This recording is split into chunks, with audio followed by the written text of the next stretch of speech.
Բարև ձեզ։ Այսօր Մետաֆոր պոդքասթի հյուրն է Երևանի Պետական համալսարանի Հայ բանասիրական ֆակուլտետի արտասահմանյան գրականության և գրականության տեսության ամբիոնի վարիչ պրոֆեսոր Անուշ Սեթրակյանը։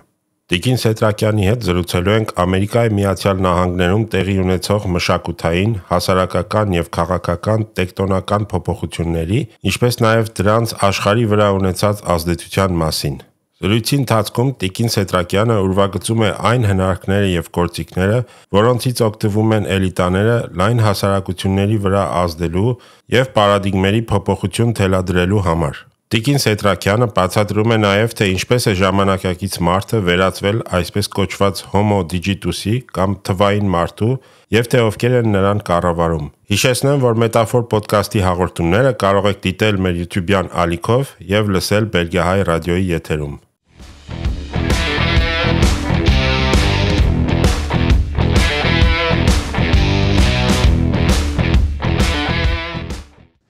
Բարև ձեզ, Տիկին Սեթրակյան, շնորհակալ եմ ունեցիք մեր հրավերը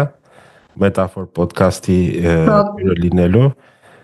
Ուրախ եմ, որ կանչել եք։ Այո, շնորհակալ եմ։ Եկեք սկսենք։ Ինձ սկզբից մի հարց է հետաքրքրում, որովհետև ես ձեր հարցազրույցները վերջերս հետևել եմ և ձեր կարծիքն եմ ուզում իմանալ, մասնավորապես թե ԱՄՆ-ում կատարվող զարգացումների վերաբերյալ ինչ եք մտածում մշակութա-քաղաքական տեսանկյունից։ Դա ինձ վերջերս շատ մտահոգող և հուզող հարց է։ Այսինքն դա սկսվեց իմ համար այդ ձախականության վակխանալից, երբ որ ձախերը լրիվ սխալ հասկացան իրենց առաքելությունը, իրենց թվաց, որ լիբերալությունը դա ոչ թե միջին մարդու իրավունքների առավելագույնս պաշտպանությունն է և ժողովրդավարացումը, այլ մարգինալ խմբերի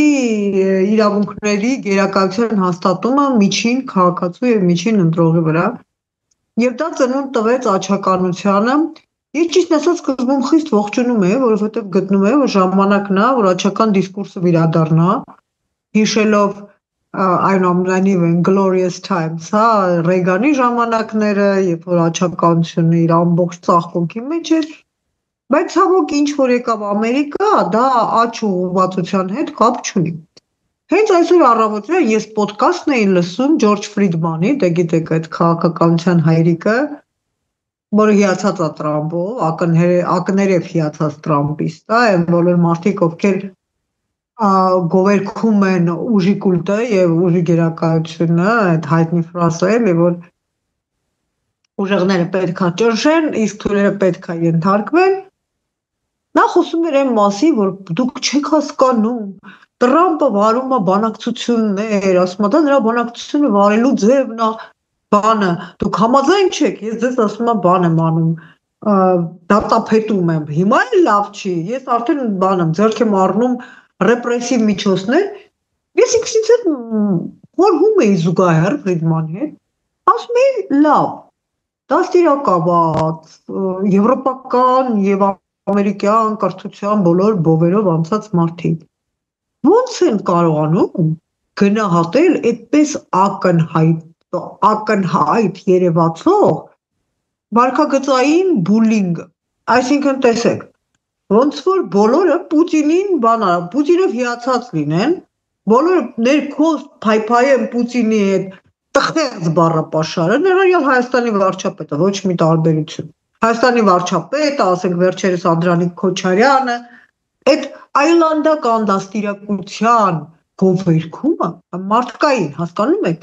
մարդկությունը քաղաքակրթության ընթացքում ամեն ժամանակաշրջանի հետ քաղաքակրթական ևս մի շտրիխ ավելացրել է մարդկության զարգացման և դաստիարակության գործին։ Օրինակ ասենք մի քանի դար առաջ փողոցում միզելը նորմալ էր, դա դարձավ ոչ նորմալ, հասկանում եք, դա արգելվեց։ Դեռ մինչև վերջերս աշխատավարձի մասին հարցնելը ոչ մի անդաստիարակության նշան չէր։ Հետագայում դա դարձավ անդաստիարակության նշան, թեպետ հայերի մոտ չի ավարտվել։ Այսինքն լիքը բաներ կան, նյուանսներ կան, որտեղ այո, Մարդը սահմանափակում է։ Իսկ դու գիտեք էլիտաների վարքագիծը ինչքանով է վտանգավոր, որտեղ հենց էլիտաները մի վարքագծային մոդել են ներդնում։ Մի անգամից միջին քաղաքացին, այսինքն ընդհանուր բանով, սկսում է դա որդեգրել։ Օրինակ Հայաստանի վարչապետով մեզ մոտ եկավ ուտելու եւ անջատվելու քաղաքական մշակույթը, այսինքն կարևոր է որ փորներս կուշտ լինի, ուրախ լինենք, այնտեղ հայրենիք բա ման եւ այլ եւ այլ, դա աթքած է ամեն ինչի վրա։ Եվ ես սարսափում եմ առայն որ մեր այսպես փոքր եւ գավառական եւ ամեն ինչից հետ մնացող երկիրը անդաստիրակության բարձրաշարում առաջինն է եւ ապա բարոյականացման արշավում նույնպես առաջիններից մեկն է, դու վերջինս ես վեսի բանն էի նայում, ինտերվյու էի նայում եւ ասում է, բանը, այդ Ուկրաինայի վերաբերյալ ասում է, stop that moralistic garbage, այսինքն բարոյականության հետ, բարոյական աղբա, այդ բարոյապաշտական աղբա։ Այսինքն ակնհայտ է, որ ամբողջ աշխարհում, իսկ Ամերիկանի իբրև դիսկուրս թելադրող եւ դիսկուրս որոշող մտնում է ոչ միայն ուժեղի ինստիտուտը, ես դա կընդունեի։ Ես հիշում եմ այդ բանի նույն այդքան էլ ոչ այնքան խելացի Բուշի այնուամենայնիվ ռաֆինացված զսպվածությունը, որտեղ եթե անգամ ինքը կոշտ հայտարարություններ էր անում, դրանք դաստիարակության շրջանակներում կոշտ հայտարարություններ էին։ Ես հիշում եմ այնուամենայնիվ եվրոպական այդ բանի, Շիրակի եւ այլնի պահվածքը ոչ մեկը նրանցից հաստատապես բարի ճագար չէ, նրանք բոլորը այսպես բազեներ էին, ամերիկյան արծիվներ էին, նրանք բոլորը ունեին իրենց կոշտ դիրքորոշումը, այլ չեմ խոսում Մարգարիտ Թետչերի մասին, որը կոշտից կոշտ է, բայց այդ բոլոր կոշտությունները դրանք քաղաքական եւ քաղաքակրթական շրջանակների մեջ պարփակված դիսկուրսներ են։ Այս վակխանալիան խոսում է այն մասին, որ աշխարհը մշակութաբանորեն վերածվում է մի մեծ կառնավալի։ Սա մեծ դիմակահանդես է, որտեղ կառնավալը ինչով է հայտնի, այնտեղ շրջվում են, չէ՞, դերերը փոխում են, խեղկատակները դառնում են թագավոր, թագավորները իջեցնում են իրենց դիրքերը, դա միջնադարյան դիմակահանդեսի ամենակարևոր գործառույթներից մեկն այն է, որ դիմակահանդեսի տակ ամեն ինչ կատարվում է թաքուն։ Դիմակահանդեսների ժամանակ էին անում միջպետական եւ համաշխարհային հեղաշրջումները։ Դիմակահանդեսների ժամանակ էր, որ մարդիկ թաքուն իրար թանթունավորում եւ բան էին անում, դանակահարում էին։ Այդ իհարկե մենք այդ բոլորը հասկանում ենք։ Եվ մենք հասկանում ենք, որ այս դիմակահանդեսի տակ մտնում է նոր աշխարհակարգը, բայց դիմակահանդեսի առանձնահատկությունն այն էր, որ դիմակահանդեսը ուներ լիմիտ։ Այդ մեծ կառնավալը, այդ մեծ բանը ունի լիմիտ եւ այդ լիմիտի մեջ մարդը տեղավորվում էր եւ հետո վերադառնում էր բնականon կյանքի։ Այս պերսպեկտիվայում բնականon կյանքի վերադարձ չկա։ Բոլորին ստիպում են պահել իրենց աննորմալի նման իսկապես։ Եվ դա եւ ձախականներին է վերաբերվում եւ աչակալներին, որտեղ ձախականներն են պահում դիմակահանդեսի բոլոր մշակութաբանական էլեմենտները։ Միմիայն այդ տրավեստի, հա, այդ տղամարդկանց այդ կանացի շորերը, սեռափոխությունը, չգիտեմ ինչ, դա բոլորը էլի մտնում է կառնավալի հիմունքի մեջ։ Փարիզյան այդ օլիմպիադայի հիմնադրումը։ Հիմա տրամպականները եկել են ապացուցելու, որ եկել են իբրև հակաթես, բայց իրենք ստեղծում են այլ կառնավալ։ Դա արդեն քաղաքական աշխարհակարգային կառնավալն է, որտեղ ցավոք ուղակի գահավիժում են եւ ուղակի այն լավ բարկա annihilate էլի չեզոքացվում են բոլոր գաղափարական եւ բարոյական թեզերը։ Բա ո՞նց չասես, որ մեր Նիկոլ Փաշինյանը մեր նվերը ճակերտավոր առաջամարտիկ էր, երբ որ հանդես եկավ եւ ասաց, որ մեզ համար իզեր չկա։ Եվ իհարկե մի տերմին, մի տեսություն, որի վրա ես պլանավորում եմ գիրք գրել, այդ ամեն ինչի հիմքում այդ ծայրահեղականության եւ դիմակահանդեսի եկել է եւ ընկել է homo digitus-ը, իմ տերմինն է copyright իրավունքով, այսպես կոչված թվային մարդը, որի համար թվային տարածքը փոխարինվել է, այսինքն իրական տարածքը փոխարինվել է թվային տարածքում, իսկ թվային տարածքում գործում են լրիվ ուրիշ օրենքներ։ Բացարձակ ուրիշ օրենքներ։ Նույնիսկ Նիկոլ Փաշինյանի վերջին ելույթը նայում եմ, նո վերջին չէ, այսպես բանը։ Ասում է իմ ու Էրդողանի նկարը ամենաշատը լայքերն է հավաքել։ Հիմա նախ մեկ մարդու ոնց ասես, որ հա լայքերը եւ angry լայքերը այն ամենայնիվ դա որոշակի վերաբերմունք է, բայց տեսեք ինչ տեսանկյունից է դիտվում քաղաքականությունը, բարոյականությունը, սկզբունքայնությունը եւ ընդհանրապես երկրի ճակատագիրը, այսինքն ինչ որ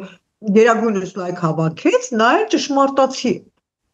Եվ ասում են Vox Populi Vox Dei, բայց Facebook-յան տարածքում մեծամասնություն չի, մենք բոլորս գիտենք, որ սոցցանցերի տարածքում այնպիսի մեխանիզմ կա արհեստական բանականության, բոտերի, որ նույնիսկ հավանման գործընթացը, այդ լայքերի գործընթացը ոչ մի կապ չունի իրական մարդկանց հետ։ Բացարձակ կապ չունի։ Հա, նայում ես ինչ որ հնդիկի անուններով կամ ես եմ Միանշանակ, եւ այդ բաները, այո, այդ fake ֆաբրիկաները իր հերթին, գիտեք, վերջերս իմ կյանքում շատ կրկնվող նախադեպ է։ Այսինքն մարդիկ ինձ փողոցում կանգնացնում են, իսկ իմ պրոֆայլը public է, էլի, բոլոր այդ քաղաքական ելույթները իմ մոտ public է։ Եվ ասում են, վայ ես ձեզ հետևում եմ, այս վերջին արտահայտությունը ձեր այնքան լավն էր, բաման, եւ շատ մարդիկ ծանոթ են, շատ մարդիկ էլ անծանոթ։ Ասում ես դուք լայքում եք այդ ելույթները։ Ասում են դե չէ, մենք զգուշանում ենք, որ մենք ի՞նչ է կատարվում։ Այսինքն իրական հավանումների գործընթացը մնում է իրական տարածքում թվային տարածք ներխուժում է լրիվ այլ թվային իրականություն։ Այսինքն այդ համարձակությունը ունեն, որ փողոցում կանգնեցնեն ու ասեն, որ դե իհարկե, դե ասենք, հա, պարեկները չեն բռնի եւ տուգանի կամ ասենք Անդրանիկ Քոչարյանով չի վիրավորի, դա կարելի է ասել, որ հետեւում։ Իդեպ Եվ ամբողջովին ձեր հետ համաձայն եմ։ Այսինքն այդ համաձայնությունը նույնիսկ մի հավանման չի արժանանում։ Հիմա դուք էլ լսած կլինեք, որ մի քիչ այդ ինտելեկտուալների տարածքում դեբատներ են գնում, թե օրինակ եթե 4 տարին անցնի ու գա ենթադրենք մի հատ դեմոկրատ Ամերիկայում, արդյոք այս ամեն ինչը հետ է գնալու, էլի, թե ամեն դեպքում բան է անելու, շարունակելու է։ Դե հիմա նայեք, հայկական իրականությամբ զուգահեռ բերել։ Ինչի համար է Նիկոլ Փաշինյանը որոշած պայքարում կոռուպցիայից բացի։ Մեկ էլ կուսակցությունների մասին օրենքի, չէ՞։ Մեկ էլ այդ վարչապետական համակարգի եւ Սերժ Սարգսյանի բերած համանդրական փոփոխությունների։ Արդյունքում ինչ եղավ։ Ինքը կոռուպցիան էլ պահեց, այն էլ պահեց, այն էլ պահեց։ Դեմոկրատները գալով պահելու են այն ամենը, ինչ որ իրենց ձեռնտու է, որովհետեւ հիմա դիսկուրս, նույնիսկ ամենաերիտասարդների մակարդակով մտել է այդ real politic բառը։ Այդ real politic-ը դարձել է մեր ժամանակների խարանը եւ անեծքը, հավատացնում եմ ձեզ, կգա մի բան, որ մարդիկ այդ տերմինը կհամարեն աշխարհի ամենա, ոնց ասեմ ձեզ, բացասական եւ ապակառուցողական տերմին։ Որովհետեւ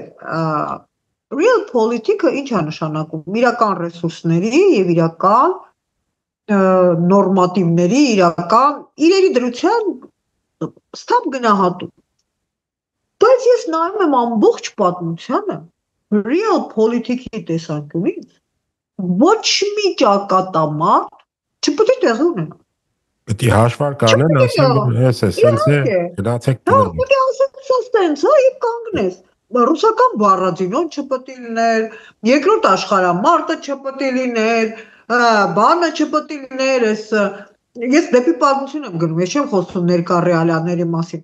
Այսինքն աշխարհի դեմքը դեպի լավը փոխած։ Մենք հիտլերյան ֆաշիզմը։ Եթե նայեք ֆաշիզմի real politic-ի տեսանկյունից, դա աշխարհի ամենա real politic-ն է։ Գաղափարական Հիտլերը, իր ամբողջ ազգը կոնսոլիդացված, Եվրոպայի ողջ ռեսուրսը ձեռը հավաքած։ Դեռ ավելի բնակչության ես իմ 100% գրեթե բանով աջակցությամբ դեռ ավելին են կողմից իտալական ֆաշիզմը, չգիտեմ, հունգարական ֆաշիզմը, ֆրանսիական ֆաշիզմը, ինչա չկա։ Ուրեմն մարդիկ պետքա 4-5 հոգի Ֆրանսիայի այդ ընդհատակում չպետք է մտնեին եւ դիմադրություն ձևավորվեին։ Դեգոլը չպետք է գնար, Չերչիլը չպետք է կանգներ ասել այդ մի Ալբիոնը, միակ մեր ասում, միայն մեր փոքրիկ կղզի դեմ կանգնեց համաշխարհային չարիքին։ Եվ դա արդեն real political կապ չունի։ Դա արդեն իդեալների եւ երազանքի համակցությունն է։ Հիմա ամբողջ դաշտում ներառյալ Թրամփիզմով բոլորին համոզում են հետեւյալը։ Ասում են Թրամփիզմից սկսված նիկոլիզմով վերջացրած։ Հետեւյալ բանն է, որ դու փոքր մարդ ես, քո խնդիրն է ամեն գնով պահպանել քո կյանքը, ամեն գնով ավելի շատ հաց ուտել եւ ավելի շատ զուգարան գնալ, կներեք, որտեղ իսկապես այդ consumerism-ը ի վերջո դրան է բերում, ոչ բան չի բերում։ Քո բոլոր երազանքների իլյուզիա են, բոլորը։ Ես վերջերս մի երիտասարդ տղայի բանն է, հետ է խոսում, որի գլուխը իսկապես մտցրել են այդ real politics-ը, մարդիկ, ովքեր real politics-ի հետ ընդհանրապես կապ չունեն, դե politics-ի հետ կապ չունեն։ Եվ ինքը ինձ ասում է, Արցախը իլյուզիա է։ Այն մի բան է իլյուզիա, ասում դու հասկանում ես, որ դու իլյուզիա անվանում ես քո երազանքները։ Հիմա ես էլ քեզ ասեմ, դու ունես սիրահարվածություն, դա իլյուզիա է, դու ունես քաղաքականության մեջ կայանալու ցանկություն, դա իլյուզիա է, որովհետև քո ներկայիս ռեսուրսները դրան չեն համապատասխանում։ Եվ նա ասում է, բայց ես ուզում եմ աշխատել, ջանան։ Ասում դու ուզում ես աշխատել, ջանան, որ քո անձնական երազանքներին հասնես, բայց դու թույլ չես տալիս, որ ազգը, հանրությունը, խումբը ունենա իր երազանքը։ Դա նորմալ է։ Արդյոք դա նորմալ է։ Բայց դա համաշխարհային տենդենս է, համաշխարհային process է, եւ դա արվում է չարակամորեն։ Բացատրեմ ինչու, որտեղ ձևավորվել է այսպես կոչված թվային էլիտա, ասում եմ մի աուտիստ եւ մի բան եւ մի նարցիստ որոշում են ողջ տիեզերքի ճակատագիրը,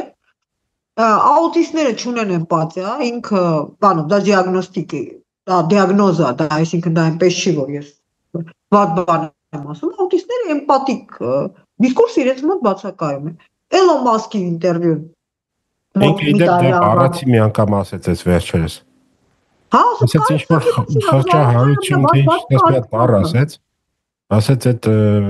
մի խոսքով օդ է, այդ ոչինչ է։ Այո, տեսեք այն կոմի վրա Բենսը, որը ունեցել է ծանր մանկություն, իսկ եթե ես իմ հոգեբանական գիտելիքներով եւ իմ կրթությամբ եւ իմ մշակույթի իմացությամբ ես կտրականապես կարգեի, որ ծանր մանկության մարդիկ կան իշխանություն։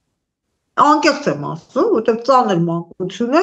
մարդկանց մեջ աներևակայելորեն առաջացնում է վրեժխնդրություն։ Իդեպ Թրամփը իր բարեկեցի բանտանիքում, այո,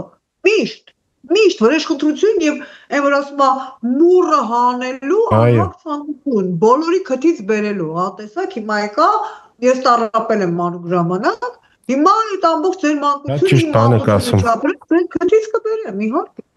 Շատ ճիշտ բան եք ասում։ Վերցը իր այդ ամբողջ ծանր մանկության, որ ասում են he persevered։ Դա չէ, հա, մարդը եթե ասում է moralistic garbage, կամ եթե ասում է, որ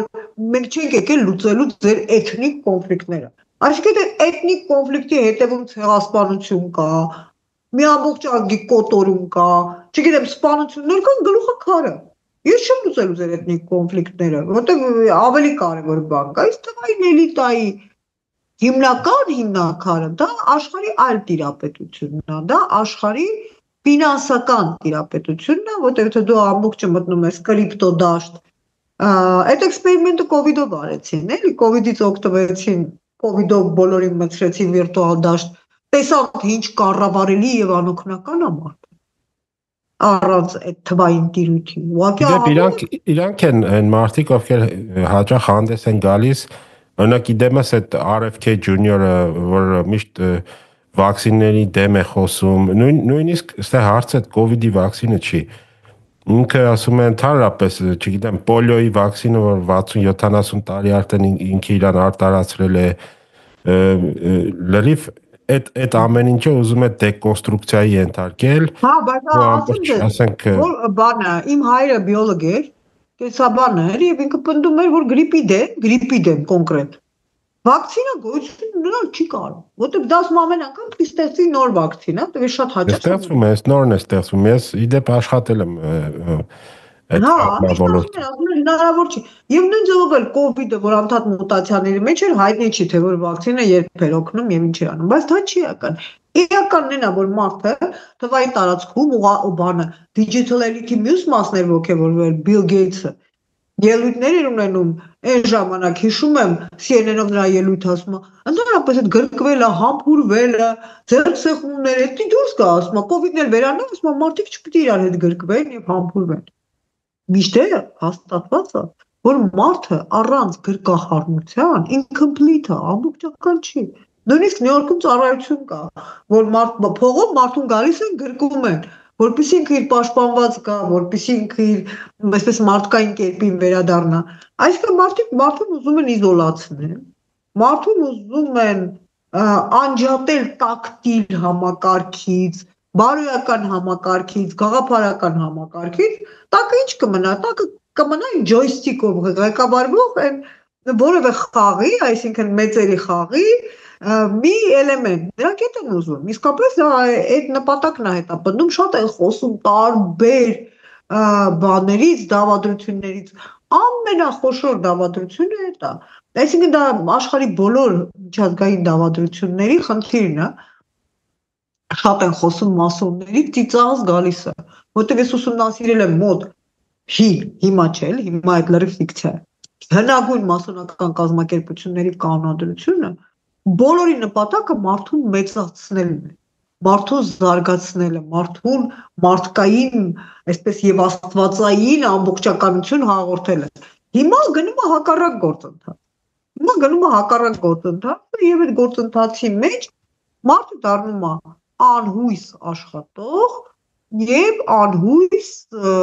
կառավարելի մի միավոր, որին որ պետք է մուրացիկի նման թերմաց կսպասի մեծերի սեղանից եւ տեսնի թե ուր է գնում խնդիրը եւ այդ բոլոր չսիրված մարդկանց կոնգլոմերատը չսիրված դուք նայեք իրենք ինչքան են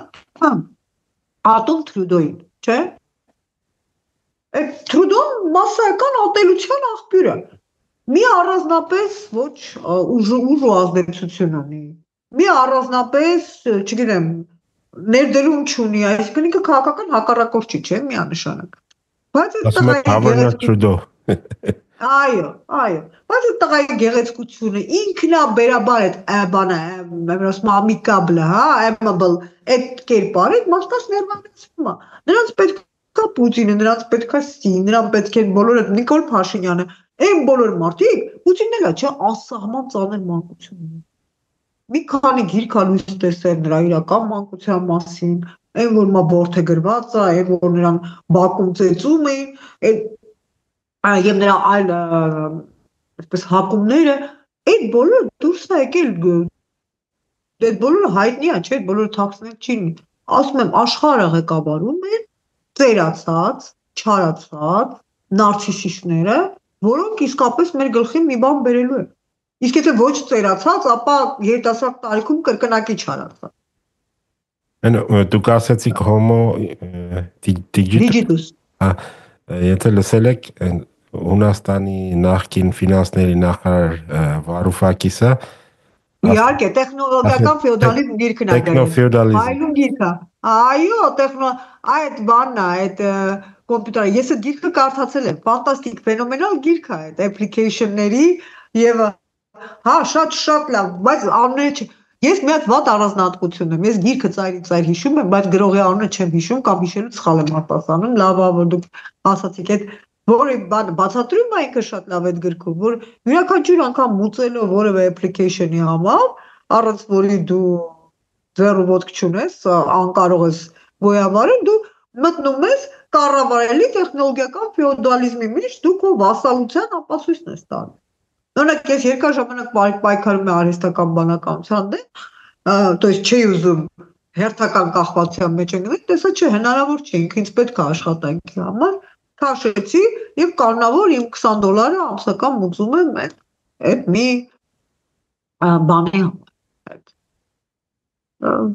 Այսպես թե դու գնում ես իրենց ճանապարհով։ Պատահական չի չէ որ ասենք այս չգիտեմ այս շաբաթ էր ոնց որ կրթության նախարարությունը փակեցին այսինքն նույնն է ոնց որ ասես գլուխս ցավում է ասում է արի կդրենք կանցնի չի ես նայել եմ ես քանի որ կրթության հետ կապ ունեմ ես լավ ուշադիր նայել եմ, այս հենց փակելուց սկսեցի նայել այդ կրթության նախարարության բոլոր գործառույթները։ Անկեղծ ասած, դա իսկապես բան էր, բավականին obsolete էր, այսպես հնացած բան կառույցեր, որին կարելի էր լավ մոդիֆիկացնել, լավ Բայց պետք է կրճատել, բարեփոխել, բայց ոչ ասենք փակել։ Այո, բայց փակելը հատուկ նշան է, հասկանում եք, դա իսկապես դավադրության տեսությունների գիրկն է մկնում, որտեղ ես գտնում եմ, որ planning-ը, global planning-ը որ արվում է, դու կարող ես ինչ բառով ասես որակել, կլինի դա դավադրություն, թե global planning, իսկ դա աշխարհում միշտ եղել է, այսինքն մեծեր աշխարհի ուժեղները պլանավորել են մեր բոլորի ապագան, դա հատուկ նշան է։ Ոնց որ Նիկոլ Փաշինյանը ասաց իզմերը պետք չի, որտեղ գիտեր, որ մեզ տանելու է ապա բարոյական դաշտ, նենց էլ սա կրթության նախարարությունը փակում է բոլորի աչքի առաջ, ինչի համար, որ ցույց տա, որ արդեն կրթությունը ոչ մի բանին պետք չի, ոչ մի բանին։ Նույնիսկ նորաձև չի, հա։ Ախր ես նայել եմ այդ նորաձև կրթությունը, տեսել եմ պլակատներով ցույց են տվել հայտնի ձույքի ֆրազները։ Գիտեք ինչն է այս նոր կրթության նորաձևության հիմքում, ախր բան է, ցավոք Հայաստանում քիչ են իրապես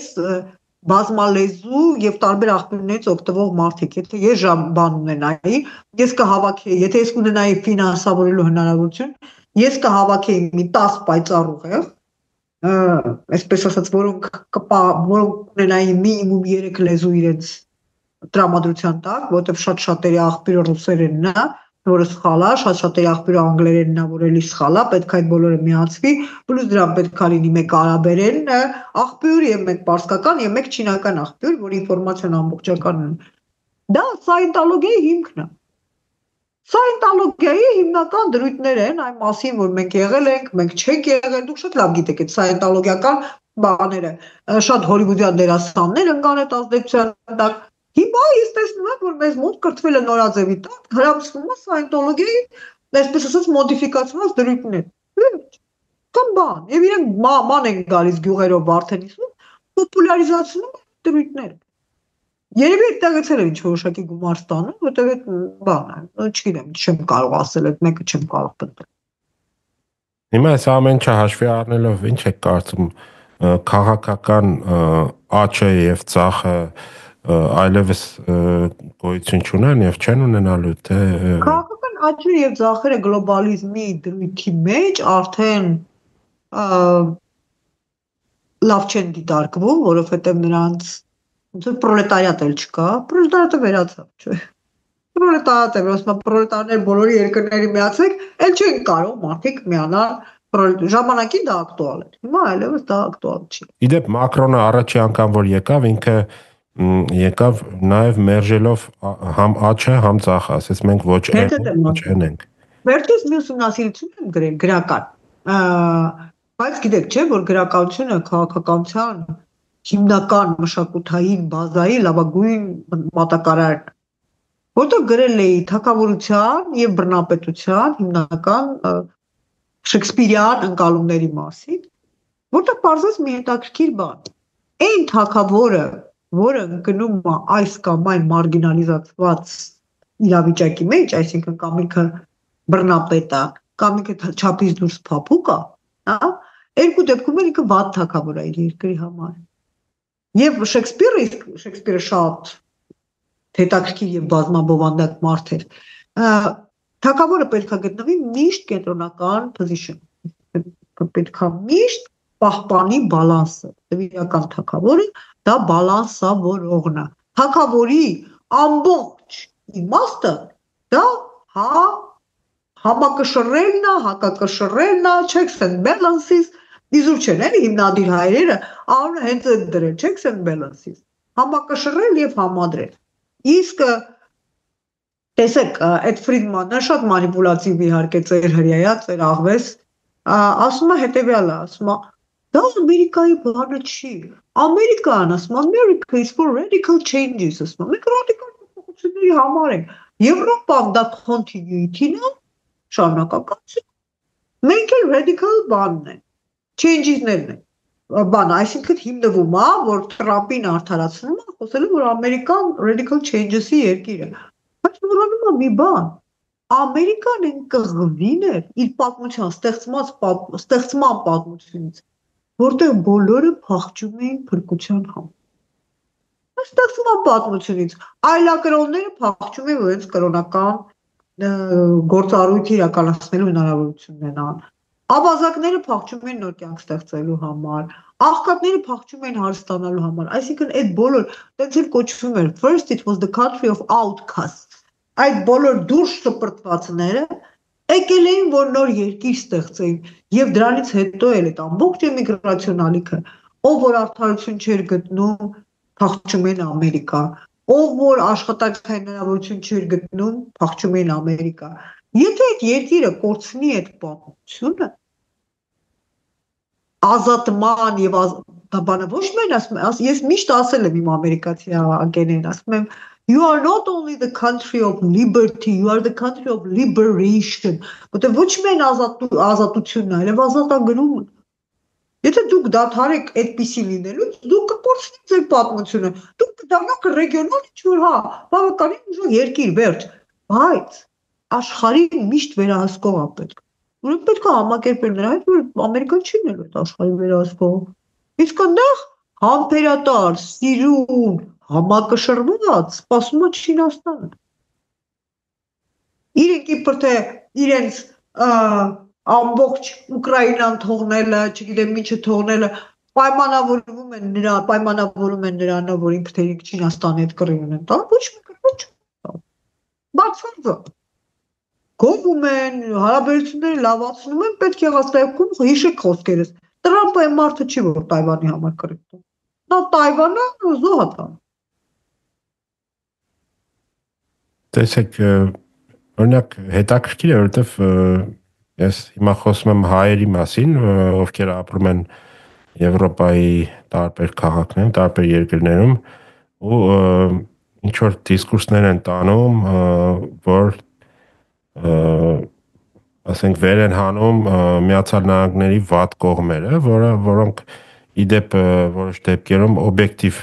օբյեկտիվ կարելի է դիտարկել, որ վատ կողմեր են,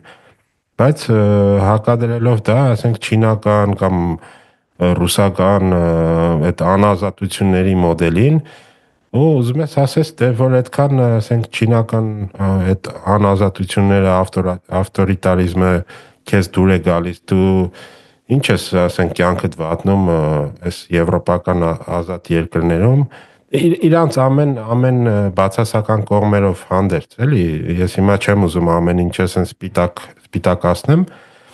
բայց դե ակնհայտ է, չէ՞ տարբերությունը, ասենք, ազատ աշխարհի եւ ավտորիտար երկրների։ Իհարկե ակնհայտ է եւ ինձ համար շատ ցավալի է, որ հիմա ամեն ջարվում է, որ հանկարծ այդ ազատ աշխարհը նմանվի ավտորիտար երկրների։ Հիմա այս քաղաքականությամբ շատ ցավալի է։ Տեսեք, դուք խոսեցիք checks and balances, ասենք այդ հիմնադիր հայրերը, որ այդ ամեն ինչը կազմել են, այդքան տարիներ գլուխ են ջարդել դրա վրա, որպեսզի մի հատ այն կարգի մոդել մշակեն, որ նախագահը չկարողանա լինի լրիվ թագավոր, որ օրենսդիրը չկարողանա ամեն ինչի վրա իշխի, ամեն դեպքում լինի գործադիրը, որը կարողանա դրան հավասարակշռի, դատարանները իրենց հերթին լինեն այդ ամեն ինչի վերահսկող։ Հիմա դա այդ ամեն ինչը չէ, հարցը ո՞րն է։ Այո։ Դե տեսեք, հիմա հարցս ո՞րն է։ Հիմա եկել է մի հատ էկզեկուտիվ, այսինքն մի հատ գործադիր է եկել, որ արդեն համարյա 2 ամիս ինչ ուզում անում է, մեկ ինչ որ նորություններ եմ լսել, որ ինչ որ մի դատավոր ինչ որ մի որոշում չեղարկել է կամ բան։ Էդ է, ուրիշ բան չկա։ Կոնգրեսը մեռած է լրիվ, ոչ մի բան չկա, ում առաջարկում են սենատը հաստատում է ինչ որ տարբեր պոստերի, ասենք չգիտեմ, այն կարգի մարդկանց են հաստատում, որ իրանց եթե մինիմում մի հատ բան անեն, security clearance background check անեն, տեսնեն, որ ես իմ որդևին ինչ օտար երկրի հետ ինչ որ մութ գործակների մեջ է եղել։ Այդ ամեն ինչը չեն էլ անում։ Չեն անում եւ չեն էլ անելու, որովհետեւ տեսեք, գաղափարական մարդը առաջին չէին անում, առաջ գաղափարական մարդուն նետում էին բանտերը, սպանում էին, ճնշում էին եւ դրանով այդ մարդիկ ավելի էին հզորանում, որովհետեւ քրիստոնեական հիմնական պոստուլատը դա զոհի պոստուլատն է, չէ, ով որ զոհողանում էր, ով որ զոհ էր դառնում, նա գաղափարապես ուժեղանում էր եւ նույնիսկ ամենաավտորիտար սովետական միությունում սամիզատը բաները դիսիդենտական մշակույթը նա ծավալվում էր, աճում էր, ապրում էր եւ զարգանում էր։ Հիմա ավելի հեշտ ձև են գտնել։ Ինչու պայքարել գաղափարական մարդկանց դեմ ֆիզիկապես, եթե կարելի է ուղղակի մարդու մեջ սպանել գաղափարական լինելու ձգտում։ Չի։ Դե որ կարելի է ուղղակի պայքարել գաղափարի դեմ, ասում Հայաստանում էլ է դա շատ հաճախ տեղ ունենում, ասենք ասել բոլորը զոհվում են առ ոչինչ, Արցախը ոչինչ է, ցեղասպանությունը ոչինչ է, հայկական երազանքը ոչինչ է, գաղափարը ոչինչ է։ Եթե գաղափարը ոչինչ է, գաղափարի հողը վրա ով կդառնա գաղափարը։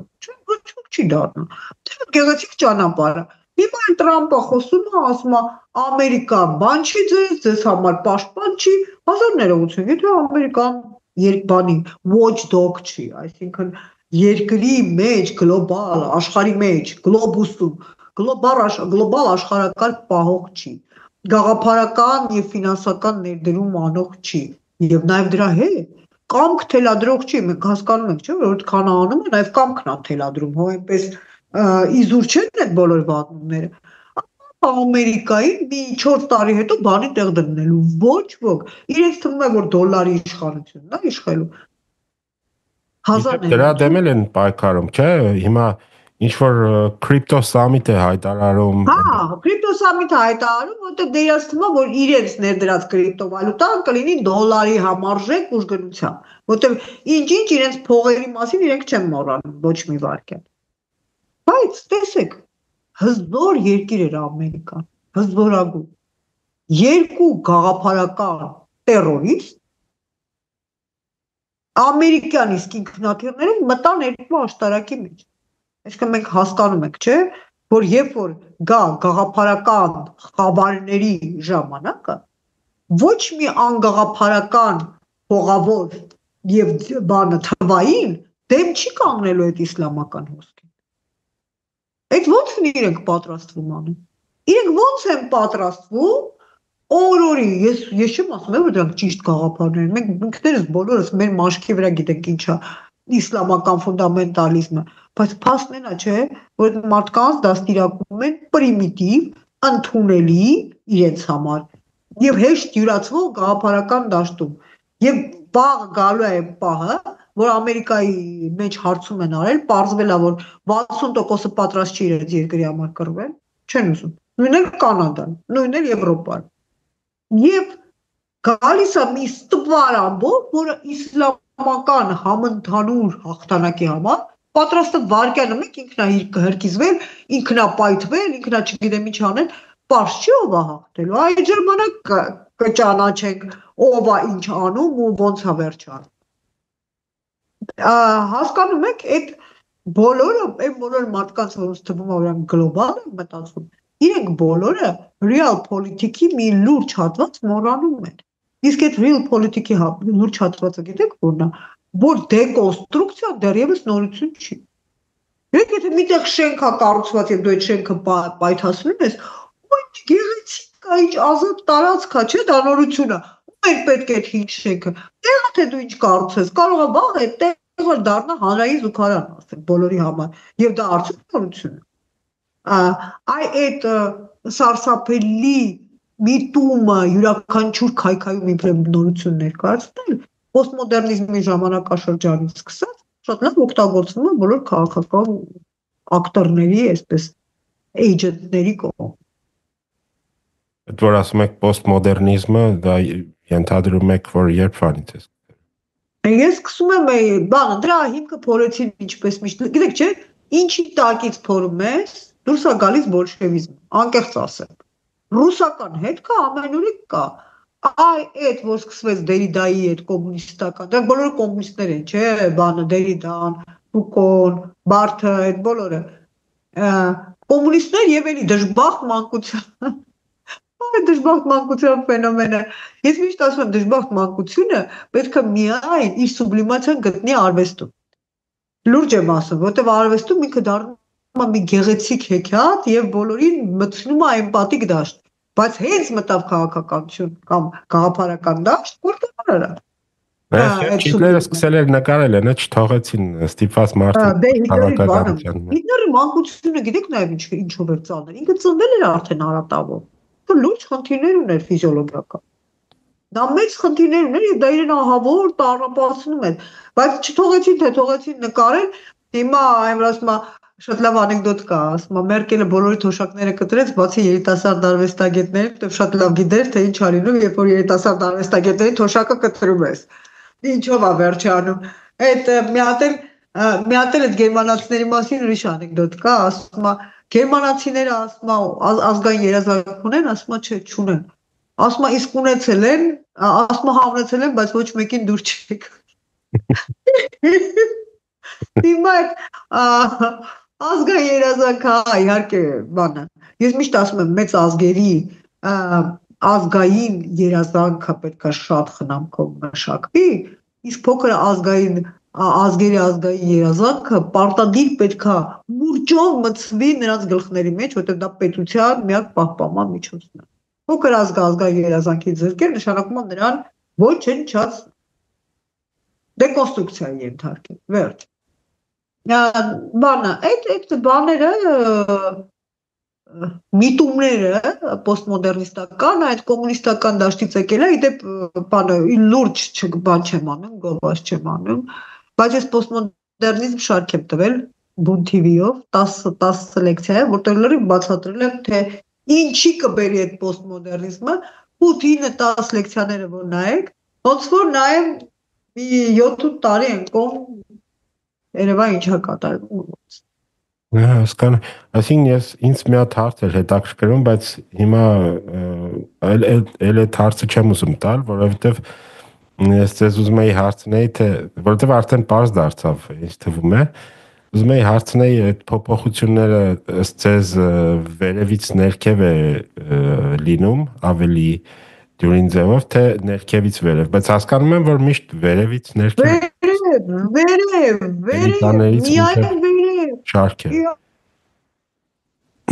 Անկե էլիտաներն են թելադրում աշխարհակարգը։ Հրեաներին որ նայեք անգղաներ այդպես։ Չէ, ես փոփոխությունների համար եմ ասում, որ բարեփոխվելու համար եմ ասում։ Էլիտաներն են որոշում։ Ամերիկան լինչի դատաստանի երկիր էր եւ ստրկատիրության հաջող երկիր էր, երբ որ էլիտաները որոշեցին, որ դա պետք է լինի քաղաքակրթական լրիվ ուրիշ միավոր։ Եվ նույնիսկ դրա համար քաղաքացիական պատերազմ արեցին։ Դա հասարակ ժողովրդի պահանջը չէր։ Թքած ուներ, ասենք, բանում հյուսիսում գտնվող մարդը, թե հարավում ստրուկները տանջվում են, թե չեն տանջվում։ Թքած ուներ։ Ուղղակի գլոբալ թքած ուներ։ Դա էլիտաներն են որոշում, թեպի որ գաղափարական ուղղությամբ է գնում ժողովուրդը։ Սովետական միությունում, քանի կար Հիտլերը բարեկամ էր, վարկյանական դարավ թշնամի։ Հիմա ռուսները տարակուսանքի մեջ են, ամբողջ իրենց գաղափարական դաշտը կառուցել են ամերիկյան թշնամանքի վրա, հիմա այդ բանը կոլեկտիվնի Զապադ։ Հիմա մնացել են մոլորված։ Ոնց են հրավցնելու, բայց կարողացնեն։ Հանդիստ, բոլորը այդ կուտեն, կմարսեն, ոչ մի խնդիր չի։ Տիկին Սեյթրակյան, դուք դոցենտ եք։ Այո, պրոֆեսոր։ Հա, պրոֆեսոր։ Տեսեք, ես օրինակն եմ բերում, ասենք եվրոպական համալսարաններում, նաև առիթ եմ ունեցել Կանադայում էլ մի 6 ամիս բան անել, exchange անել, ու որ նայում եմ բոլոր համալսարանական կամպուսներում քաղաքական առումով ուսանողությունը եռում է։ Այսինքն տվյալ քաղաքական համաշխարհային իրավիճակում հիմա չեմ ուզում ինչ-որ բաներ առանձնացնել, բայց վերցնենք այդ պաղեստինցիների հարցը, վերցնենք հիմա Թրամփի քաղաքականությունը, այդ ամեն ինչը ինչ-որ ռեակցիաներ է առաջացնում տարբեր կամպուսներում ուսանողության մեջ։ Իմ մոտ տպավորություն է, որ Հայաստանում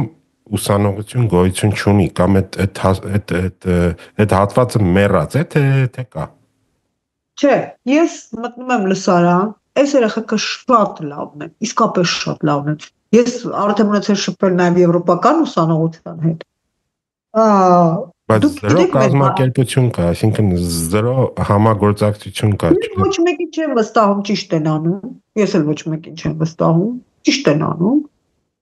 բայց մեր հայ երիտասարդությունից խլել են ամենակարևորը, էլ եմ ասում, իրենցից խլել են երազանքը, իրենք արդեն իրենց էլ չեն վստահում, իրենք չունեն սեփական գոյության, մենք ինչ ենք, մենք ընդհանրապես լակոտներ ենք, որ Արցախյան շարժումը սկսվեց, բայց մենք ունենք էլի the cause, այ որ մենք բոլորս իսկապես խելակորույս նետվեցին, մեզ ոչ մեկը ոչ պրոպագանդա արեց, ոչ բան արեց, ոչ ասեց, ոչ էլ հետ համոզեցին, թե պուճուր երեխեք եկի ջո, մենք բոլորս աննորմալի պես նետվեցինք այդ հրապարակները, որովհետև դա մեր ներքին համոզմունքն է։ Գիտեք ինչ, որտեղ սովետական միությունը մեզ երկար տարիներ դպրոցի այդ մանկապարտեզի տարիքից սովորեցնում էր սիրել հայրենիքը։ Ու հետո երբ որ մենք ըմբռնեցինք, որ որն է մեր իրական հայրենիքը, մեր սերը չկորավ, էլի մենք ուղղակի ուղղորդեցինք ճիշտ գաղափարական դաշտ։ Հիմա այս երեխեքին ոչ ոք որևէ գաղափարական դիսկուրս չի տալիս։ Եվ դա Ինչ որ կա հանում են։ Ոչ թե հանում են, որ ասում այդ հանում ոչնչի զոհվելը մի կողմ, բանա, ամերիկյան դաշտում մենք գոնե ունեինք եվրոպական արևմտյան արժեքների հաստատում, մեկ ինձ ասում է, Թրամփից հետո էլ հավատում ես արևմտյան արժեքներին, ասի ինչի Թրամփն արևմտյան արժեքների ամփոփումը կամ Թրամփով ստեղծել, այդ ամենը գալիս է հազար ներողություն, բանից, Սենեկայից, հունական փիլիսոփաներից, այդ բոլորը գալիս է լուսավորականներից եւ վերածննդից։ Աննա Հակոբյանը, որ բանը վերակենում եւ ասում է մենք լուսավորություն չենք ունեցել, քիչ ավելում այդ պահին ասեմ, սիրելիս, մենք լուսավորական շրջան իսկապես չենք ունեցել եւ մենք չենք ունեցել դասական վերածննդի շրջան։ Բայց դու ինչ տեղյակ ես, թե ինչ ֆունկցիա ունի լուսավորությունը Եվ ինչի Հայաստանը դա չէր կարող ունենալ, որտեղ լուսավորությունը անխուսափելիորեն գալիս է կայացած միապետական կառույցի հետ։ Լուսավորականությունը այլ կերպ չէր կարող հայտնվել։ Բայց քանի որ այդ մարդը ունի, ասենք, 0 պատկերացում երևույթների մասին, այդպիսի ֆրազներ են դուրս թռչում, եւ դա կոչվում է replacement of statements, replacement of concepts։ Բանը հասկացություններին են գափոխում։ Մարդիկ արդեն սկսում են մոլորվել կարծիքների դաշտում, ինչի, որտեղ կարծիքը եկել է փոխարինելու գիտելիքը, դա էլ պոստմոդեռնի ահավոր անկումնային բանն է։ Այժմ գիտելիք գոյություն չկա, կա կարծիք։ Ասենք, այն կարգի, որ մեկ-մեկ ուղղակի նյարդայնանում ես, ասում եմ, օրինակ սա բանն է, ասենք Մարկ Տվենը անպայման պետք է կարդալ, որտեղ ամերիկյան վեբի հաստատումն է եւ այլ եւ այլ։ Եվ կա բանը, ասենք չի կարդում ուսանողը, ասում է, ապուշ վեպը, ասում եմ, բայց, ասում է, բայց դա իմ կարծիքն է, ես կարծիքի իրավունք ունեմ։ Իսկ մարդկանց մոտ կարծիքն ու գիտելիքը գործում են, ասում դու իրավունք ունես, 1000 կարծիքների, բայց երբ որ կկարդաս վեպը, կկարդաս հարակից վեպերը, կկարդաս այդ կոնցեպտը, հետո կարող ես քո կարծիքն ունենալ, դատարկ տեղը ինչ կարծիք։ Հիմա աշխարհը զրնգում է դատարկ կարծիքներից, մտեք ցանկացած քննարկման կոմենտների տակ։ Ցանկացած։ Այս վերջերս մի քան ծիծաղելի բաներ, մի աղջիկ կա, բան այդպես բանով էլի, ծիծաղելի բաներ անում, տղամարդկային մտքերը փոխում է բանը, կանանց տիրույթի վրա, որ ես ասենք էմիկինս դադարել բան, ասում գրում է, իմ տղամարդը լավ չի ճաշեցում, դրա համար ես որոշեցի գտնել մի սիրուհի, բանը, էլ փոխում է, ռևերս անում։ Ակնհայտ էլ ռևերս անում, ակնհայտ։ Եվ այդ ակնհայտ ռևերսի մեջ դուք չեք պատկերացնում տակը ինչ կարծիքներ են։ Դու որպես կին եւ մայր չես կարող երբեք կայանալ։ Այդ ակնհայտ սարկազմը, ասենք այնտեղից գնում են այդպիսի ճառեր։ Մարդիկ դառել են բանը կարծիք արտահայտող օրգանիզմներ առանց գիտելիքի, առանց մտքի եւ առանց գաղափարի։ Իսկ դա այնքան օգտակար է, այս դավադրության տեսությունում, ինչքան կարծիքները շատ են, այնքան աղմուկը շատ է, չէ՞։ Իսկ աղմուկի տակի իրականությունը չի բարի։ Ով էր ասել, որ մի միլիոն ոչ մասնագիտական կարծիքը մեկ մասնագիտական կարծիքի դեմ ոչինչ չարժե։ Դե իհարկե, ես չեմ հիշում ում օրենքներ դա, որ ասենք յուրաքանչյուր մարդ ձգտում է իր ոչ կե կոմպետենտության բարձրագույն դիրքին, չեմ հիշում, էլի անունը չեմ հիշում, դե լավը չի իմ անունների հիշողությունը։ Էդ էլ է բան, էլի որ YouTube-յան օրինակ տիրույթում հիմա նախ գնում է հարթակների կոնսոլիդացիա, այսինքն շատ խոշոր հարթակ է YouTube-ը, այնտեղ չգիտեմ, մի քանի հատ ավելի փոքրներ կան, բայց միաժամանակ գնում է այդ կարծիքները արտահայտելու հնարավորության դեմոկրատիզացիա, այսինքն ցանկացած մեկը ով ունի հեռախոս, ով ունի համակարգիչ կարող է միացնի ու ինչ ուզենա խոսի։ Դեմոկրատիզացիա կա, բայց սելեկցիա չկա, է։ Սելեկցիոն մեխանիզմ չկա։ Սելեկցիան հենց բացասական սելեկցիան է, այսինքն ինչքան պարզունակ ես խոսում, ինչքան մասսաներին հասանելի է, այդքան շատ է տարածվում, ինչքան դեգրադացիոն պահվածք ես ցուցաբերում, այդքան ավելի հասանելի է անկիրթ մասսաներին։ Լևոն Տեր-Պետրոսյանը որ խոսում էր, մենք մի հատ ծանոթ հարևանուհի ունեինք, ծանոթ չկներեք, մեր հարևանուհի ունեինք, որը տենց մի քիչ լավ չէր հասկանում հայերեն բանման, նա մեր ասում էր, я ничего не понимаю, но он так красиво говорит, ինչ սիրուն է խոսում։ Ժամանակին գեղեցիկ խոսք, այսինքն հիրունական ժամանակներից հռետորական խոսք կար, չէ՞։ Գնահատվում է, որտեղ մարդը, որը կապակցված շարադրում է իր մտքերը, նա ուրեմն տիրապետում է ճկուն մտքին, դեբատների ունակությանը, հիմա ես ասում եմ, մենք գտնվում ենք կառնավալի մեջ։ Ինչքան ապուշ եւ ինչքան խնդալու է քո թագավորը, այնքան լավն է, այնքան հարմար է այդ դիմակահանդեսային անտուրաժին, բայց դրանից ոչինչ չի փոխում, որտեղ ցավոք այս դիմակահանդեսը լիմիտավորված չի, չկա այստեղ 10 օր կամ 15 օր, չկա։ Եթե 15 օր ուներ, ոդոնք ես իմանայի, որ Թրամփը, Փաշինյանը եւ մնացածները, 15 օրվա լիմիտի մեջ են ապրում, բայց ես նենց սիրով եւ նենց լավ իրաց կվերաբերվեի, որտեղ դիմակահանդեսը ուրախանալու բան է, եթե այն չի ձգվում, եթե այն ձգվում է, այն դառնում է մահացու դաշտ, որտեղ մենք բոլորս կորում։ Դե եթե վերադառնանք այս Ամերիկայի իրավիճակին, նաև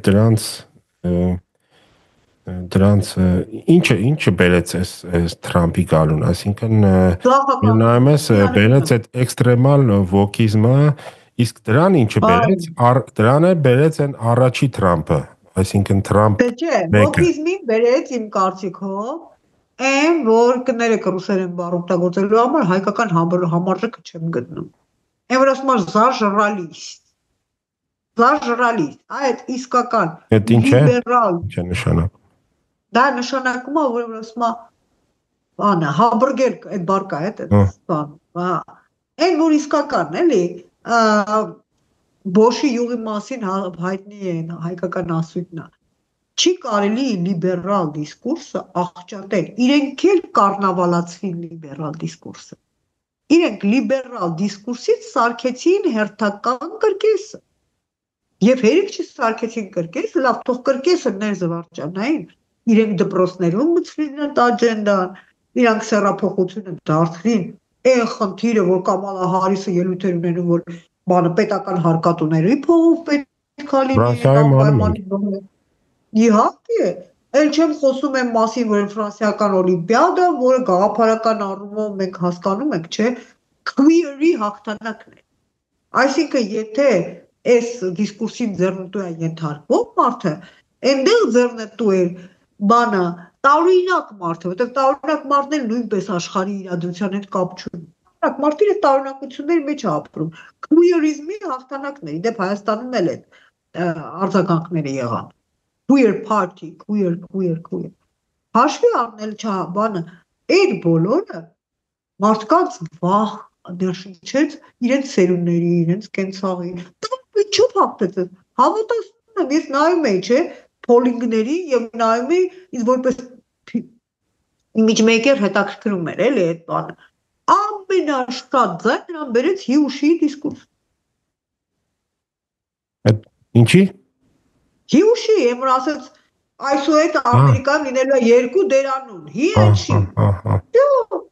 Վերջ, հաղթեք բոլորին։ Բայց ինչի պետք էր հասցնել այդ օրին, որ ակնհայտ փաստը դառնար նրա պոպուլարության գագաթը։ Ինչի։ Ոնց կարելի է դա շարքել, հələ դեռ համոզել, վստահել, չգիտեմ ինչ անել, բայց հիմա ինձ մի բան դուր չի գալիս։ Anti-woke իմ սիրած խումբը, ում ես շատ էի սիրում, ես էլ եմ համոզված, էլի, convinced anti-woke-ը, լավ ուղեղներ կան։ Նայլ Ֆերգյուսոնը, Ջորդան Պետերսոնը, Կոնստանտին Կիսինը, Էզրա Քլայնը, այսինքն կան էլի բավականին հաջող մարդիկ, որոնք այդպես շատ գեղեցիկ Դագլաս Մյուրեյը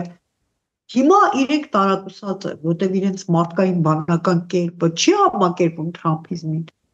բայց իրենք դեռևս փորձում են կարճելով պաշտպանել, են որ խոսել որ հա, ինչ որ հերունա տեսնում ես անում, դա ինձ դուր չի գալիս, բայց ես հույս ունեմ, որ եւս մի քանի ամիս հետո այդ մարդիկ կպահպանեն իմ հարգանքը եւ հանդես կգան նրա դեմ, որ աչականությունը տառացիորեն այս պահին Թրամփի կողմից կործանվում է։ Դե մարդիկ էլ վաղ աչ դիսկուրսի անում չեն ուզում ասել։ Ինձ թվում է դա իմ կարծիքն է, իմ կարծիքը ասեմ։ Ուղղակի Պուտինի այդ մեղրամիսը չասեն, դա ուղղակի։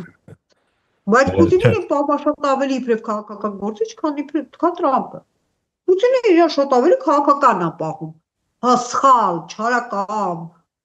դիկտատորական, բայց քաղաքական։ Ու պետական գործիչ։ Պետական քաղաքական, չէ, նա քաղաքական գործիչ է։ Եվ բոլորն են դա ընդունում։ Ամենալուրջ հակապուտինիստները ասում են դες մարդը նույնը Էրդողանը։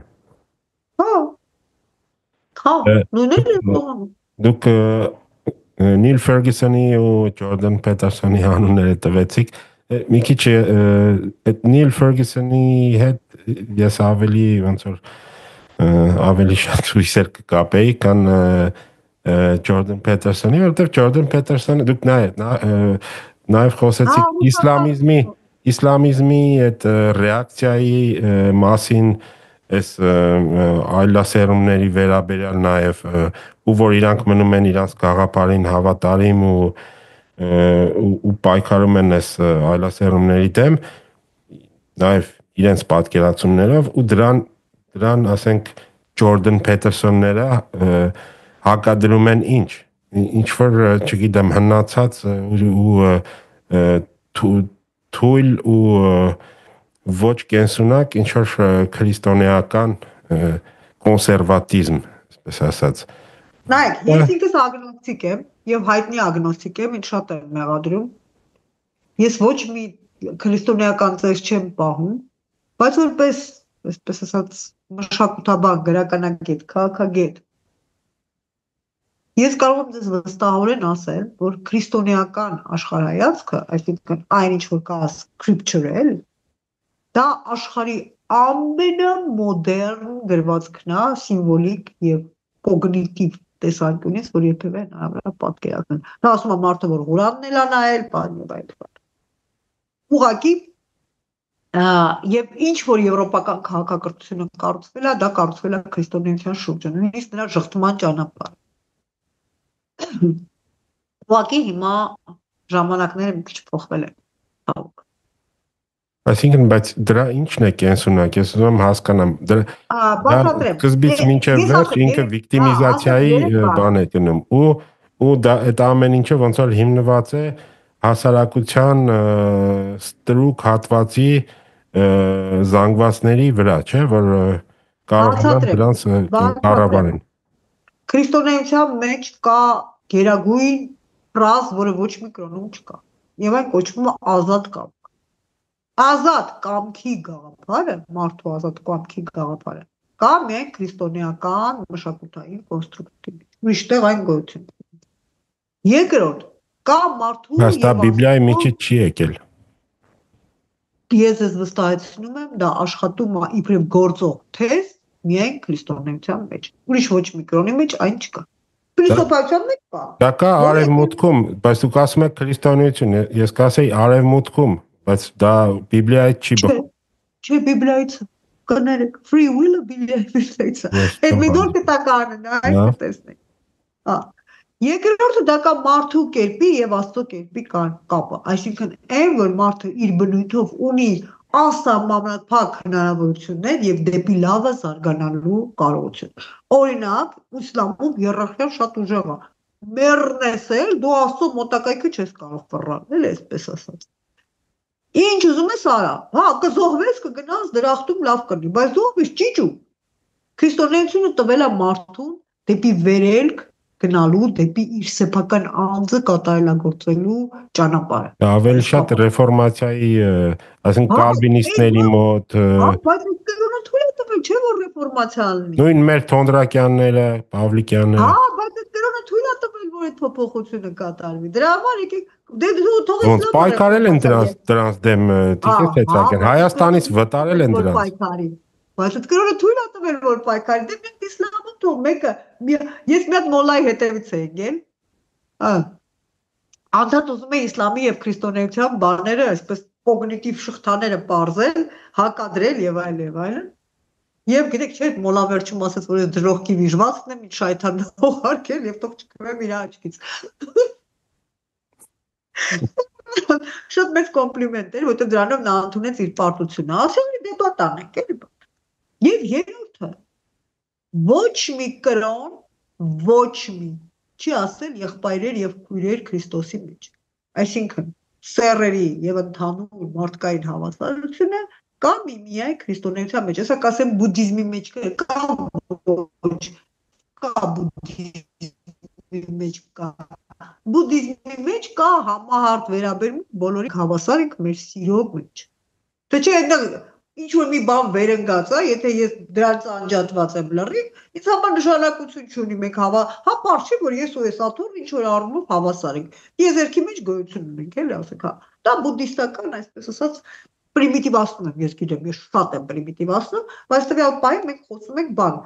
ամենապարզագույն կատեգորիաներով, հա, երբ որ պետք լինի կմարթասի։ Հռոմեական կայսրությունը ուրիշ որպես կայսրություն ու որպես ուրիշ ինչ կրոն կարող էր վերցնել, եթե ոչ կոսմոպոլիտիզմը, որովհետեւ բոլորին կարողանար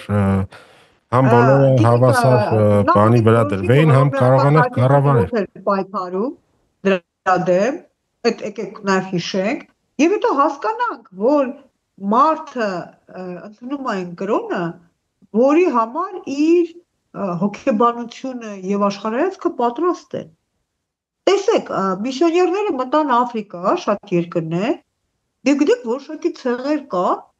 կային, որ ուղղակի չէին կարողանում թեկուզ հերով սրով ընդունել այդ քրիստոնեությունը, եւ այդ ցեղերի մոտ իսլամ ընդունվեց նաուրա, որտեղ դա իր մոտ իրենց աշխարհայացքին, իրենց կարգին, իրենց բնույթին։ Հիմա հռոմեական կայսրությունը եւ հունական այս բանը, դրանք բոլորը փիլիսոփայությամբ, ռազմական պատերազմով, ճարտարապետությամբ, կլիմայով, մշակույթով արդեն պատրաստված էին այդ կրոնը ընդունել։ Եվ հələ հարց է, եթե հանկարծ իսլամը շուտ ստեղծվեր, չնայած չէր ստեղծվի, եթե դա մտներ այդ դաշտ, կընդունեին այդ մարդիկ արդյոք դա, թե ոչ, երբեք։ Այդ ամբողջը դու պետք է ինչ որ կրոնի, գաղափարի, պայքարի պատրաստ լինես։ Եվ դա երբեմն մի սերունդ չի, որ տանում է, 3-4 սերունդ է տանում։ Պետք է շուկային հարմարեցնես այդ գաղափարը։ Նայած ոչ շուկան է։ Շուկան շատ, ես շուկա բառը չեմ սիրում, բացատրեմ ինչի։ Որովհետև ամեն բան չէ, որ սպառվում է, դա սպառվելու պետք է։ Օրինակ, դուք սիրում եք կոկա-կոլա, ես շատ եմ սիրում։ Բայց կներեք, իմ տան այն սպառվում է ահագնացող արագությամբ եւ իմ առողջության ահագնացող վատթարացմամբ։ Դրա համար սպառումը միշտ չէ ինչ որ մի բանաբանի գրավականը։ Ասում է drink responsibly։ բանը consume responsibly։ Իդեպ քրիստոնեությունն է ասել, որ ազատությունը դա գերագույն պատասխանատվությունն է, հետո արդեն էգզիստենցիալիստները վերցրել են, դե էգզիստենցիալիստները դա շատ փիլիսոփական աղություններ կան, պոստքրիստոնեական, ուղղակի քրիստոնեությունից աջակցում, այդքան բան։ Դե հա, բայց մեկին եմ ասեմ, այդ որ կրոնն է սահմանել արվեստի կանոններ։ Ոչ մեկը։ Դուք ասում եք կրոնն է սահմանել, բայց ես համոզվում չեմ, որ դա կրոնն է սահմանում։ Թոմա Ակվինացի քրիստոնեական ասում արարչագործության հիմքում բանը դրվում է wholeness, բանը harmony, integrity and lucidity, իրենք թարգմանում են իբրև clarity, brightness, բայց ես սիրում եմ այդ լուսավորություն։ Եվ եթե նայեք յուրաքանչյուր լավ արվեստի գործ համապատասխանում այդ չափանիշին։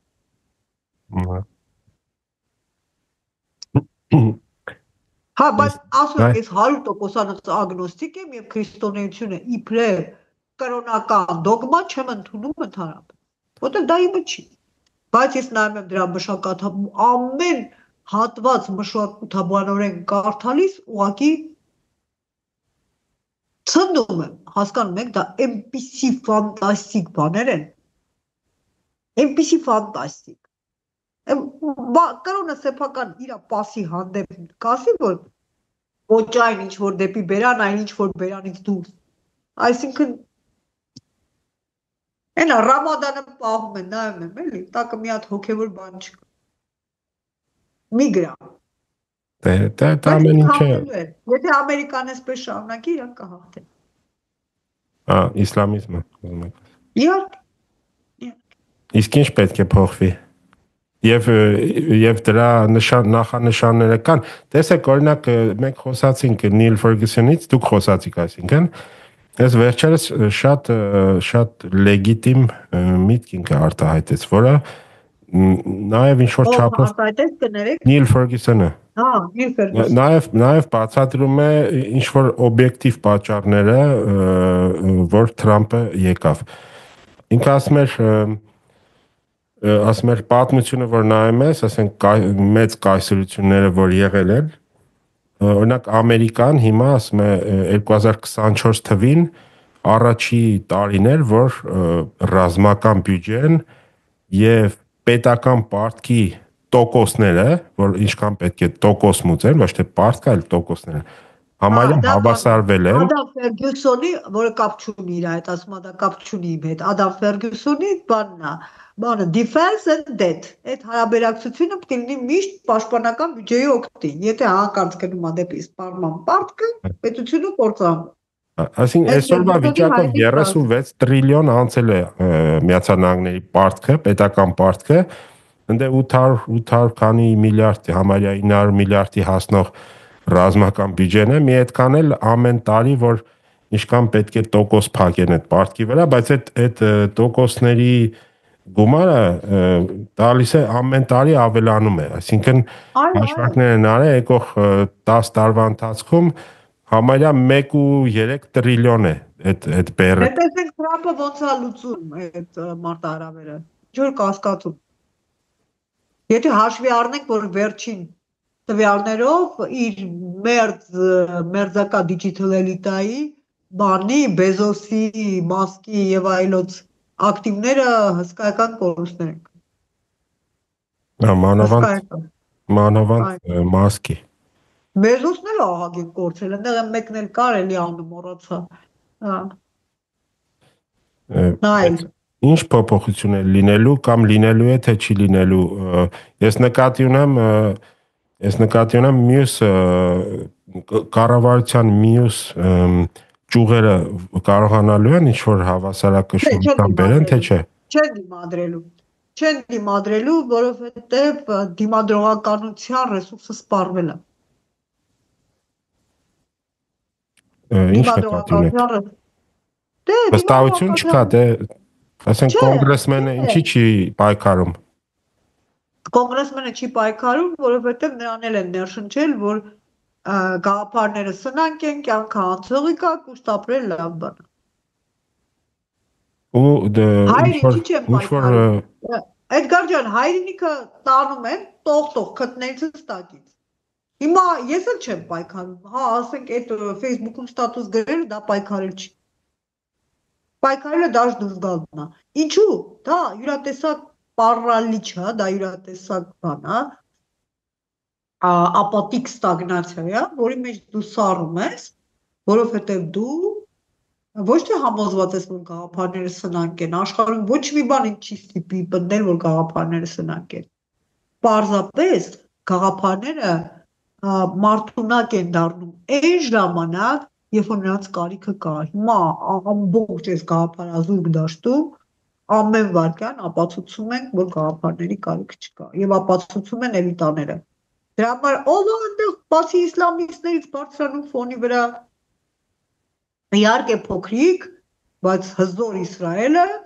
որը ապրում է զուտ never again գաղափարի վրա եւ առաջագնում եւ դրա համար ասում kudos։ Այսինքն բոլորի համար չէ որ վատ է, ասենք Ադրբեջանի համար շատ էլ լավ է, շատ էլ լավ առաջ են գնում, մենք ենք որ։ Այո, հա, հավատացնում եմ ձեզ, որ Ադրբեջանը Նիկոլ Փաշինյանով ստացավ երկրորդ ծնունդ ազգ եւ պետություն դառնալու կարողություն։ Որը ասում են Ալիևի շնորհիվ ինքնություն են ձեռք բերում չեղաստեղի։ Այո, ասում են ոչ թե Ալիևի, այլ Նիկոլ Փաշինյանի շնորհիվ, որտեղ եթե ցանկացած ուրիշ մարդ լիներ Հայաստանի ղեկավար, այդ ամենը իրանք այդպես հեշտ չէ։ Այսինքն հիմա մենք ինչ ձևի պետք է փոխվենք, որպեսզի այս զուգակից դուրս գանք։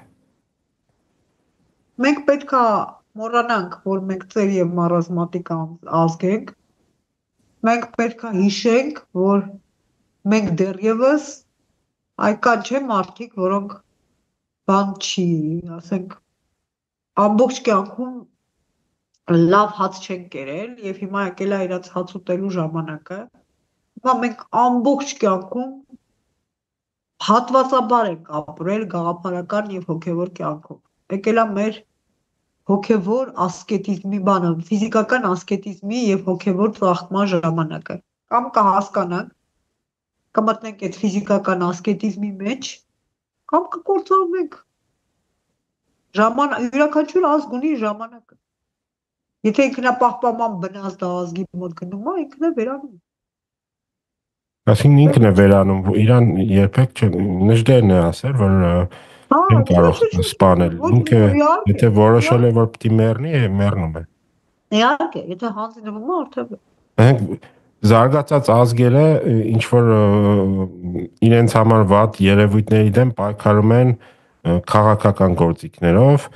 մի քիչ զարգացածները ինչ որ ահաբեկչական հնարքների են դիմում, մի քիչ ավելի քիչ զարգացածները sense լուր գլուխները կա հեռանում են պատմության թատերաբեմից։ Հա, եթե ինչ որ մեկը պատրաստ է իր գաղափարի համար, թեկուզ եթե դա ամենաաբսուրդ ու վատ գաղափարն է, ինքնահարգիզվել եւ պայթել, ընդ որում դա մենակ մեկի Ուրեմն դա հզոր գաղափար է։ Չէ, ուրեմն այդ ազգը ունի հնարավորություն հաղթել։ Միշտ։ Հիմա բայց որ ռուսները փաթաթվում էին շշերով եւ գցում էին տանկի տակ, ինչ ահաբեկիչ չէ, իրենք իրենց երկիրն էին, չէ՞, պարզապես։ Բայց նույն բանն է, չէ՞, անում պայթում էին տանկերին։ Երկրորդ համաշխարհային ժամանակ։ Այսինքն այդ ժամանակ այդ գաղափարախոսությունը հզոր էր։ Գաղափարախոսությունը հզոր է միայն այն ժամանակ, երբ դու դրա համար պատրաստ ես զոհվել։ Ուրիշ դեպքում այդ գաղափարախոսությունը կեղծ բան։ Այո։ Զոհվել պարտադիր չի ֆիզիկապես։ Զոհաբերել քո բանը, դիրքը, ժամանակը, ռեսուրսները, քո ժամանակը, չգիտեմ, լիքը բան։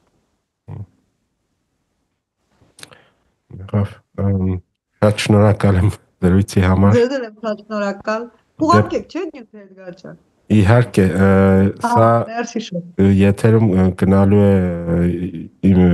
YouTube-յան ալիքով, Metaphor podcast-ի YouTube-յան ալիքով եւ Բելգահայ ռադիոյի եթերում 3 շաբթի օրերը Բրյուսելի ժամանակով ժամը 20։ Երկար է։ Շատ շնորհակալ եմ։ Մերսի։